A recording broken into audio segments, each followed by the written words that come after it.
Des projets de plus en plus nuls, un manque d'intérêt grandissant, on a l'impression que les grands jours de Marvel Studios sont très loin derrière eux. Et oui, c'est la merde pour Marvel et ce n'est pas prêt de s'arrêter avec les grosses polémiques qu'ils subissent actuellement. Licenciement d'un des plus grands piliers de Marvel Studios après 17 ans de carrière, ou encore l'interprète du grand méchant de la saga du multiverse qui est arrêté pour avoir potentiellement étranglé sa compagne. Autant vous dire que même si ces informations peuvent se révéler fausses, ces polémiques ne vont pas aider Marvel Studios à sortir la tête de l'eau et on peut dire que Kevin Feige, le président de Marvel Studios, n'avait vraiment pas besoin de ça à l'heure actuelle. Enfin, on va décrypter tout ça dans cette vidéo. Je suis Ludo du Ludoverse.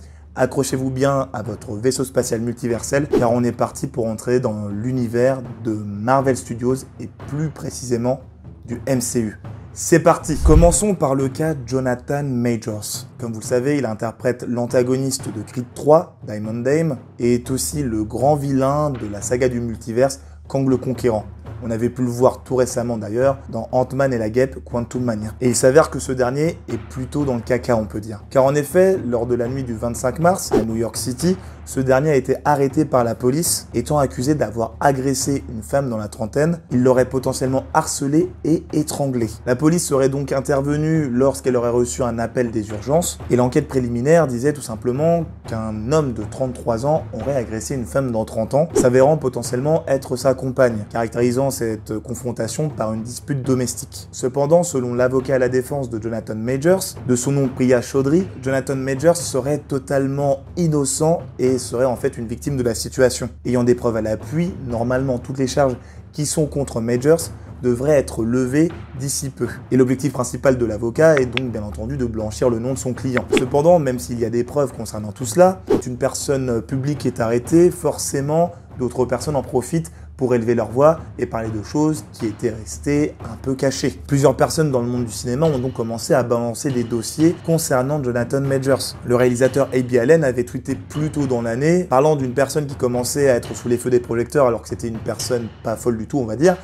Et il s'avérait que le tweet était directement dirigé sur Jonathan Majors. C'est A.B. Allen qui l'avouera. Il caractérisera donc Jonathan Majors comme étant vicieux, cruel et un être humain abusif. Et un autre acteur a aussi parlé, Tim Nicolai, qui était un camarade de Jonathan Majors à l'époque où ils étaient à l'université de Yale, parlant de ce dernier comme étant un agresseur et un sociopathe. Et que cette information-là était connue de tous. Même si Jonathan Majors peut être blanchi, cela reste compliqué de démêler le vrai du faux et des accusations telles que celle-ci risquent de lui porter préjudice dans le futur, dans sa carrière mais aussi concernant son avenir en tant que Kang le Conquérant chez Marvel Studios. Cela pourrait signer la fin de Jonathan Majors chez Marvel Studios avec le personnage de Kang le Conquérant qui serait recasté, car il y a quand même beaucoup de zones d'ombre et Marvel Studios, pour ne pas prendre de risques et éviter que cela affecte trop leur image, ils décideraient tout simplement de couper court à leur relation avec Majors. Affaire à suivre. D'ailleurs, on risque de refaire une vidéo à ce sujet, donc abonnez-vous bien entendu, mettez un like et lâchez un commentaire et allez checker aussi le Ludoverse Podcast disponible sur Spotify et Apple Podcast où vous pouvez retrouver les vidéos au format audio. Passons donc au second cas, le cas Victoria Alonso. Comme vous avez dû en entendre parler, c'est une productrice de chez Marvel Studios qui opérait depuis plus de 17 ans chez la compagnie. Depuis d'ailleurs le premier Iron Man. Elle gérait jusqu'à tout récemment donc les effets spéciaux chez Marvel Studios et depuis 2021 elle avait pris des fonctions de présidente, donc étant la présidente du physique, des effets visuels, de l'animation et de la post-production. Elle était considérée comme étant quelqu'un d'extrêmement impliqué dans la représentation dans les projets Marvel. En même temps, certaines personnes disent qu'elle avait contribué à créer un environnement toxique, notamment dans le département des effets spéciaux. Les artistes disant qu'elle poussait ces derniers à avoir des heures de travail totalement folles et qu'elle faisait des demandes qui étaient tout simplement impossibles à réaliser. En apprenant cela, d'autres employés ont contredit ces informations-là. Ils sont venus la défendre en disant qu'elle était d'un grand soutien et d'un professionnalisme sans nom. Et malgré cela, les motifs de son licenciement sont tout autres. Le prétexte de ce dernier étant qu'elle ait travaillé avec un concurrent qui est Amazon Studios pour produire le film Argentina 1985. Voilà, j'utilise plusieurs langues dans le nom du film. Faites-en ce que vous voulez. Et le fait d'avoir été productrice sur cet autre projet allait potentiellement à l'encontre de son contrat. Elle aurait en effet violé un accord de 2018 qui interdit aux employés de travailler pour des studios concurrents. Victoria Alonso n'aurait donc pas obtenu les autorisations de Disney et aurait quand même décidé de produire le film sans tenir compte de toutes ces informations-là. Cependant, comme vous vous en doutez aussi, L'avocate de Victoria Alonso, prénommée Patty Glaser, a déclaré que ces accusations étaient ridicules, disant que l'objectif derrière tout cela était de réduire Alonso au silence. Et l'avocate dira même que Disney et Marvel n'avaient pas du tout pris la bonne décision en faisant cela, car cela risque d'avoir de lourdes conséquences pour eux. Je tiens à rappeler juste, pour ceux qui ne le savent pas, que Victoria Alonso, elle est considérée aux côtés de Kevin Feige et de Louis D'Esposito qui est le coprésident de Marvel, comme la trinité de Marvel Studios.